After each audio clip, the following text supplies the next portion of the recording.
In this video, we're going to look at how to add members to your Schoology sections.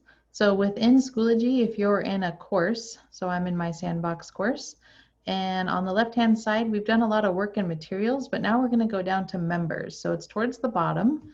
If we click on members, this is where we can manage all of our members. So your district may have already populated your members for you, so you might not have to really go to this section a whole lot.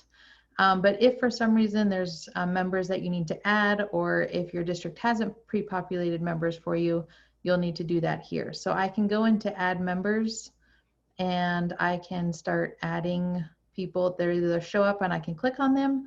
I can also type their names. So if they're in your district, as soon as you start typing someone's name, it should show up. I can also send an access code via email. So if you have a lot of people, that might be the easiest option. I can also, if I hover over that question mark, it'll tell me a little bit more about what that means. But that's one way to add members. Once you have members, you can see the difference between members and administrators. So who has access to change things within the course. So if I go to all, so Janice Joplin right now is just a member, so like a student in my course. If I go over to the settings wheel on the right-hand side, I have some options for this particular member. So I can message their parents. So if their parents have signed up to be part of this course with their student. I can also preview the course from Janice's view. So you can also do that under course options. You can view a course as, but it's nice if there's an issue that a student expresses, you can preview the course from their view here in members.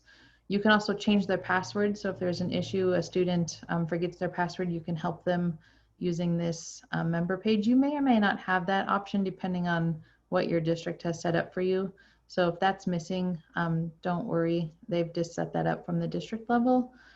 And you can also make a member an administrator. So you wouldn't want to do that with students, but if you have a TA, maybe you're teaching high school and you have a TA that you want to be able to help you out with adding content or something, maybe you make a TA an admin, or maybe you have a co-teacher.